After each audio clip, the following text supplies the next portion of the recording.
Pertempuran antara manusia dan makhluk kuno yang terlupakan. Pulau Jawa diselimuti kabut tebal, udara lembab dan aroma tanah serta garam menempel pada setiap sudut saat matahari mulai terbenam di balik cakrawala. Suara mesin yang berdengung terdengar di seluruh bukit yang hijau subur, mengganggu ketenangan yang dahulu ada di sana. Meridian Enterprises, sebuah perusahaan konstruksi asing, datang dengan janji kemakmuran, resort berbintang 5, fasilitas mewah, dan masa depan cerah bagi penduduk setempat. Namun, tanah di bawah kaki mereka bukanlah tanah biasa. Tanah ini sangat kuno, dengan tanah merah yang dalam dan nyaris tidak alami, kaya akan sejarah dan misteri. Tanah ini belum melupakan darah yang pernah tumpah. Pertempuran yang terjadi jauh sebelum ada yang berani membayangkan kemajuan. Para pekerja bekerja keras di bawah teriknya matahari, suara mereka bercampur dengan kebisingan konstruksi. Namun bagi seorang pria, Rudy, udara terasa lebih tebal dengan sesuatu yang lain, perasaan yang tidak bisa dia singkirkan. Dia sudah mengenal tanah ini seumur hidup.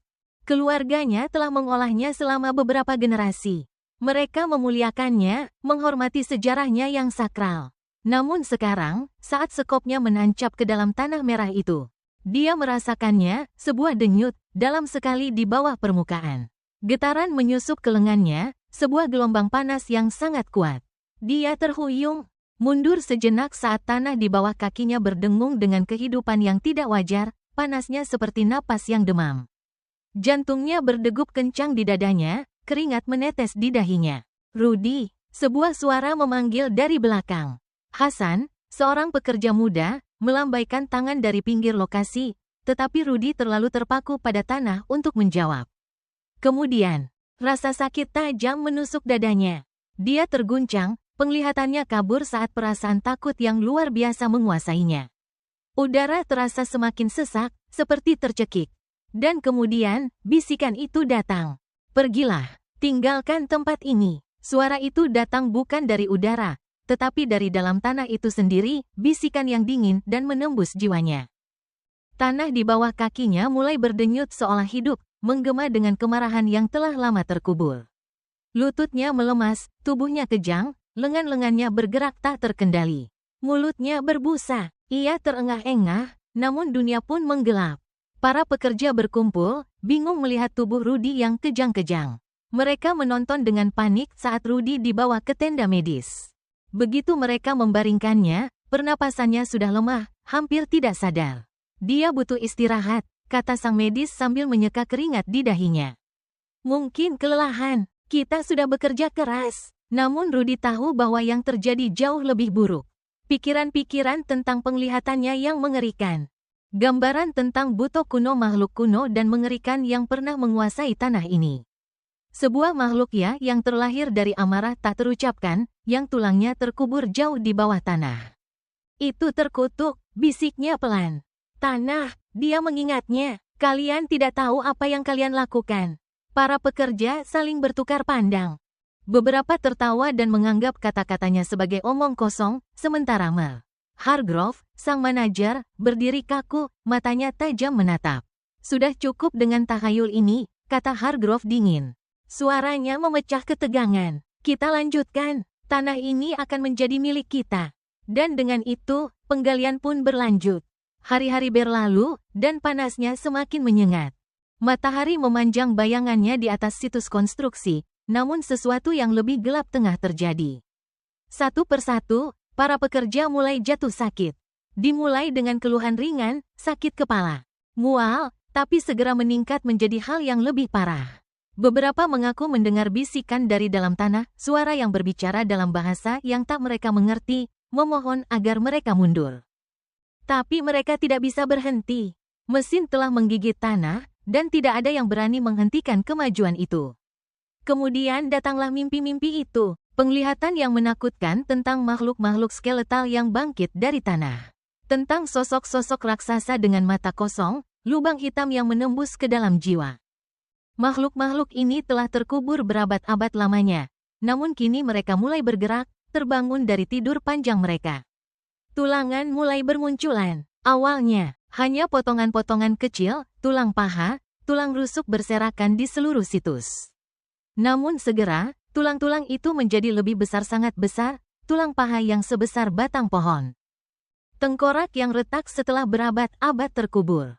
Udara mulai tercium bau pembusukan, dan tanah di bawah mereka mulai bergemuruh. Dan kemudian, yang tak bisa dipercaya terjadi. Tolong, tidak, tidak. Teriakan itu memecah keheningan. Itu berasal dari Ari, seorang pekerja muda. Kakinya menghilang ke dalam tanah dengan kecepatan yang mengerikan. Seolah-olah tanah itu telah berubah menjadi mulut yang rakus. Tangannya terayun, jarinya mencengkeram tanah, berusaha bertahan, namun tanah menariknya lebih dalam. Tanah terbuka lebar seperti mulut yang hidup, menelan Ari. "Bantu dia!" teriak seseorang. Namun, tidak ada yang bisa dilakukan. Tanah menarik Ari semakin dalam, seperti makhluk hidup yang kelaparan.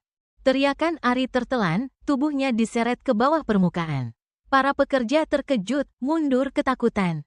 Tanah itu telah mengambilnya, dan mereka tahu itu baru permulaan. Keesokan harinya, tanah mulai bergeser sekali lagi. Buto kuno sedang terbangun. Tulangan itu tidak lagi menjadi peninggalan tak bernyawa. Mereka mulai bergerak. Tengkorak besar itu bergemeretak. Tulang-tulangnya bergesekan satu sama lain saat mereka bergeser dan membentuk kembali.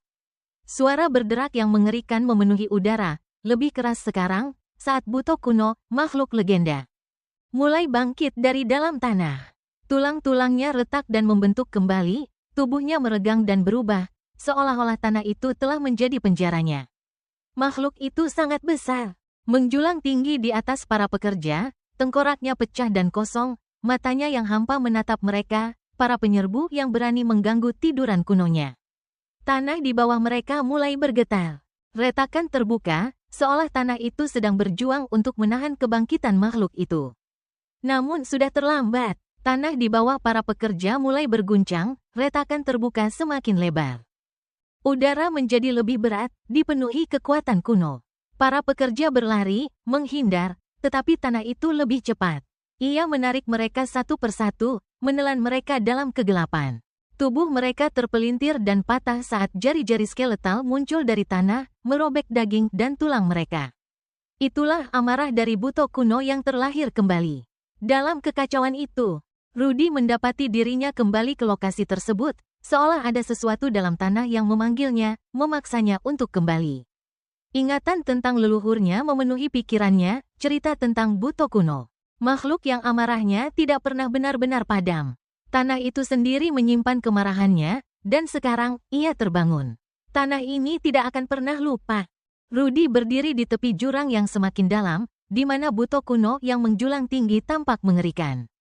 Tanah bergetar di bawahnya, bisikan itu kembali, lebih keras, lebih mendesak. Kuburkan dia dalam-dalam." Jantung Rudy berdegup kencang, namun dia tahu apa yang harus dilakukan. Dia merasakan suara leluhurnya, yang mendesaknya untuk bertindak. Dia membisikkan doa dalam bahasa kuno, sebuah permohonan terakhir kepada tanah untuk menenangkan makhluk itu. Namun tanah telah membuat keputusan. Saat jari-jari skeletal Buto kuno meraih ke arahnya, Rudy merasa pelukan tanah yang dingin menariknya. Tubuhnya tertelan oleh tanah menutupinya dengan erat, menekannya dalam cengkeraman gelap yang kuno. Dan saat tanah menelan dirinya, Rudy mengerti, kutukan ini tidak akan pernah berakhir. Tanah ini akan selalu mengingat. Situs konstruksi itu ditinggalkan, resort tak pernah dibangun. Para pekerja menghilang, tertelan tanah. Tulang-tulang Buto kuno tetap ada, terkubur dalam, tetapi tanah telah mencicipi daging mereka, dan ia akan menunggu. Karena tanah mengingat, dan suatu hari, tanah itu akan memanggil kembali.